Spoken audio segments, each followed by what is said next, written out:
Sudah terlihat ya wordnya? Sudah, Bu. Oke. Format. Sudah, Bu. Oke, format biasanya kalau di las kita itu ada yang raise hand. Kenapa ini? Ada yang pertama adalah latar belakang.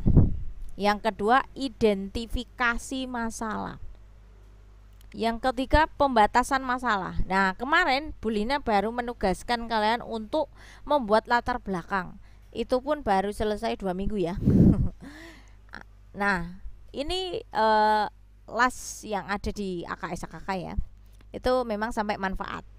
Tapi untuk yang G memang saya tambahkan karena kalian biar benar-benar cari jurnal gitu. Jadi di sini ada latar belakang, identifikasi masalah, pembatasan masalah, rumusan masalah, dan tujuan penelitian. Oh ya lupa, pelan-pelan. Oke, latar belakang adalah apa yang membuat kalian pernyataan tentang alasan kalian membuat judul itu, alasan kalian memilih suatu produk.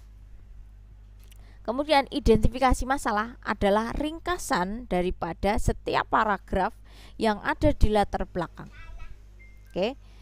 Yang C itu pembatasan masalah. Nah, pembatasan masalah ini adalah lebih kepada di masalah tadi dibatasi mau diselesaikan solusinya berapa gitu.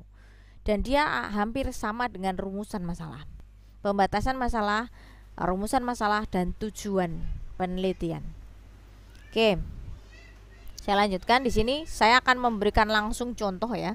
Jadi ini nanti wordnya akan saya share. Latar belakang itu apa? Ya, menjelaskan mengapa masalah itu harus diteliti. Harus ada penjelasannya. Yang pertama, yang harus kalian urai adalah kasus-kasus di masyarakat tentang produk. Jadi ini lebih kepada boga ya, lebih kepada boga.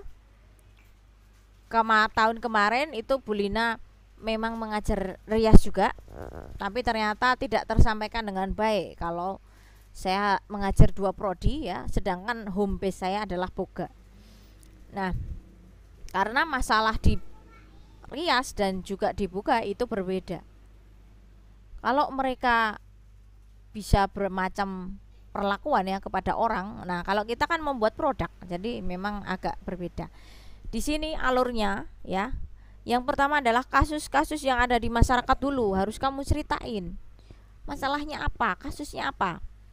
Di sini kakak kelas kalian itu memberikan judul ini ya. Organoleptic crackers dari tepung kacang hijau dan sayuran sebagai camilan sehat anak sekolah. Oke. Nah, sekarang variabelnya yang mana? Siapa yang tahu? Variabelnya yang mana? Ayo, siapa yang tahu? Tadi kan habis kita bahas ya. Variabelnya yang mana? Yang dan yang sebagai atau camilan atau apa gitu? Ayo, ada yang jawab dong, ayo. Salah nggak apa-apa, nanti juga ini. Malah justru ingat kan kalau salah. Crackers, Bu. Crackers, oke. Ada lagi? Kan belum saya tanyain variabel independen dan dependen. Ada lagi? Ayo, ada lagi nggak? Variabelnya hanya satu kah? Crackers? Kira-kira variabelnya ada berapa ini? Tepung kacang hijau, Bu. Nah, ya benar. Jadi ada berapa?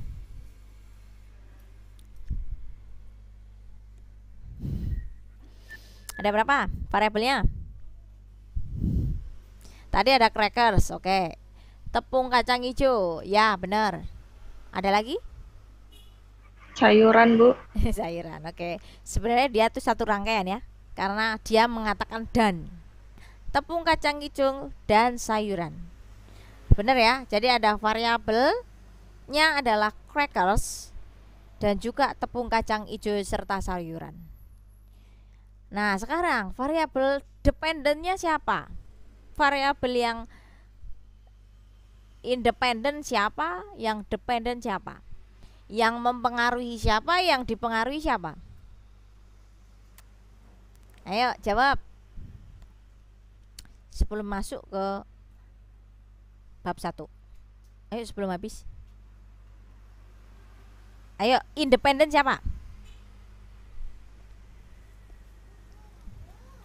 Independen siapa? Ini harus apa loh ini ya. Kalaupun besok lupa, dibuka lagi filenya Bu Linda ya. Dan jangan sampai nanti minta lagi di semester ini, Bu, saya minta filenya yang dulu, Bu, gitu. Itu banyak terjadi ya. Nanti terakhir apa ya gitu. Ayo siapa yang tahu? Tadi sudah benar ya, variabelnya ada 2, yaitu crackers dan tepung kacang hijau dan sayuran. Nah sekarang pertanyaannya, variabel independen itu yang mana? Kan saya bilang tadi, independen itu yang mempengaruhi, ya enggak? Nah yang kacang hijau nah dan sayur. Badannya kacang hijau. betul kan gitu ya, independennya kacang hijau. Betul. Nah kita bisa nih datang ya ke, kita mulai merangkai ke bab 1, cerita tentang kenapa harus camilan kan gitu. Kita balik nih pertanyaannya pada judul kita, ngapa ya kok aku mau bahas camilan gitu kan. Berarti harus punya kasus nih, masalah ada di camilan anak sekolah ini apa gitu kan. Nah maka ada paragraf awal ya, ini yang mengatakan bahwa banyak anak-anak yang mengkonsumsi jajanan yang tinggi lemak, rendah serat, sehingga nanti dia akan sembelit, kan apa, itu kan masalah ya. Jadi sebelum kalian mengatakan dia itu camilan sehat, maka kalian harus temukan dulu masalahnya. Itu sama halnya dengan yang tadi, misalnya pengaruh tepung ubi ungu terhadap adonan roti tawar. Nah masalah roti tawar tuh apa? Ada nggak masalah roti tawar? Ada, Bu. Roti tawar itu biasanya ada 2, Bu, pakai gandum sama pakai tepung terigu. Ada yang nggak bisa makan itu gitu, masalahnya itu. Maka kamu ceritakan bahwa ada masyarakat kita itu memproduksi tepung terigu banyak, tapi ada beberapa orang yang tidak bisa makan tepung terigu. Nah itu sebuah masalah gitu ya. Jadi ada kasus, ada 1 paragraf yang nyeritain tentang kasus gitu. Oke, yang kedua, masalah yang timbul tadi ya, akibatnya apa? Kalau orang tadi ya kan kepengen makan roti tawar, nggak bisa karena semua orang menjual dengan roti tawar berbahan tepung terigu. Padahal banyak juga yang tidak bisa makan roti yang berbahan tepung terigu misalnya gitu.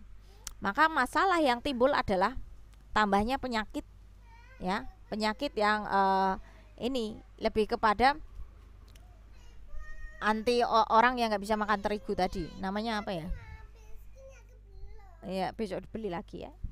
Kemudian di sini kalau yang judul ini ya, ini adalah penyakit anak sekolah. Nah nanti gizinya akan turun ya. Maka mereka seharusnya membutuhkan protein dan zat besi yang tinggi, mereka nggak dapat gitu. Sebentar. Ayah, HP ku mana ya? HP-nya ibu mana? Ibu baru ngajar ya. HP-nya ibu. Itu HP-nya ibu kan? Oke. Kemudian yang ketiga, paragraf ketiga adalah kalian harus menceritakan solusi dari sebuah masalah. Ya. Kalau ini tadi judulnya kan camilan ya, maka solusinya adalah membuat camilan ya, membuat camilan yang disukai anak-anak. Salah satunya adalah crackers, baru menuju ke crackersnya. Jadi jangan langsung kepada variabel independen, karena nanti bingung nyusunnya. Kalau udah langsung ke independen, maka kita akan bingung menyusun dari awal, apa ya masalahnya ya, apa gitu kan. Kemudian yang keempat ada fenomena, ya kan. Fenomenanya apa? Crackers itu banyak digemari, Bu. Ada datanya dari PSN ini misalnya. Nah, data-data yang seperti ini adalah data sekunder tadi ya, data dari pemerintah. Itu kamu bisa dapatkan dari jurnal orang lain tadi ya. Nggak bisa kamu ngarang sendiri. Banyak orang yang menyukai, mana datanya, nggak ada. Ini nggak bisa kamu jadiin latar belakang. Jadi harus ada berita. Harus ada berita, harus ada angkanya bahwa fenomena tentang crackers itu memang banyak disukai. Makanya alasannya apa? Kalau saya tanya ketika ujian ya misalnya, kenapa kamu milih crackers, Mbak? Kan banyak cemilan lain. Ada puding, ada apa gitu kan. Nah, kamu punya alasan. Karena dia itu biskuit yang disukai, Bu. Dia banyak, dia itu lebih mudah dibawa misalnya kayak gitu. Jadi kelebihan-kelebihan daripada crackers itu harus ada di paragraf fenomena ini. Termasuk ada datanya juga. Kemudian ada yang terakhir, paragrafnya adalah solusi baru yang timbul akibat fenomena. Jadi karena fenomena tadi ya, crackers itu banyak disukai, maka fenomena itu kan tadi jadi solusi ya. Jadi kita satukan. Karena ada masalah gizi, maka saya pakainya kacang hijau. Karena disukainya crackers, maka saya pilih crackers. Maka di sini paragraf ini isinya adalah kedua variabel tadi ada ceritanya, bahwa akan memanfaatkan tepung kacang hijau untuk membuat crackers ya. Kacang hijau banyak diproduksi, akhirnya masuklah kepada berita tentang kacang hijau itu. Dan paragraf terakhir adalah kesimpulan. Oke, kesimpulannya adalah seperti ini ya.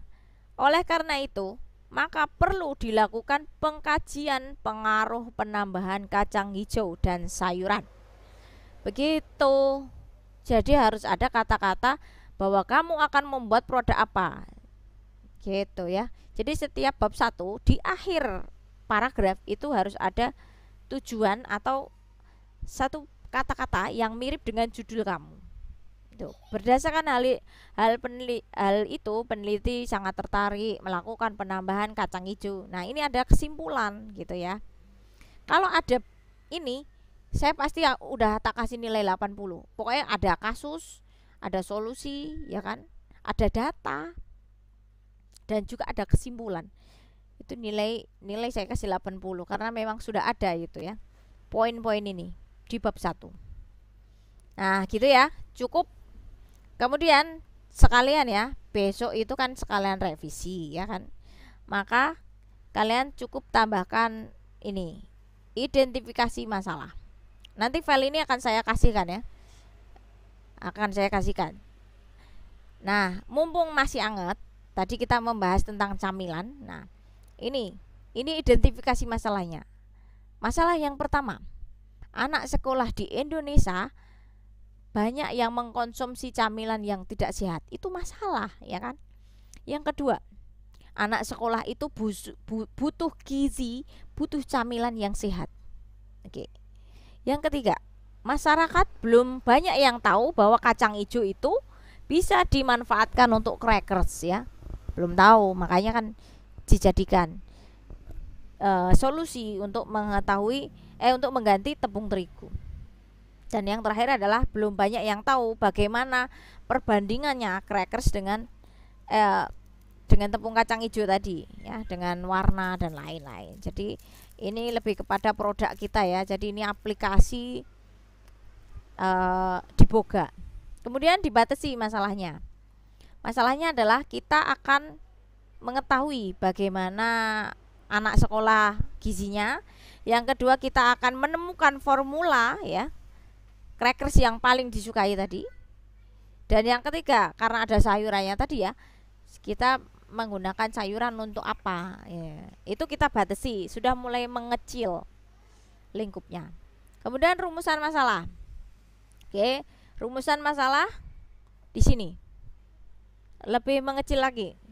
Bagaimana formulasi produk camilan crackers, bagaimana penambahan tepung kacang hijau pada camilan terhadap uji organoleptik. Nah, ini adalah menjawab judulnya tadi ya, uji organoleptik. Uji organoleptiknya dilihat dari rasa, tekstur, dan warna. Oke, sudah gitu. Kemudian yang terakhir adalah tujuan masalah. Tujuannya pengennya apa? Ini adalah jawaban dari rumusan masalah. Ingat ya, bahwa tujuan masalah itu adalah jawaban dari rumusan masalah. Maka saya berikannya pelan-pelan. Kalian bikin latar belakang, bikin rumusan dulu. Lain hari kalian bikin jawabannya, yaitu tujuan. Dan kalau kalian sudah bisa membuat bab 1, insya Allah membuat identifikasi masalah itu juga gampang. Gitu ya. Oke. Ya Bu, terima Ya. kasih. Iya.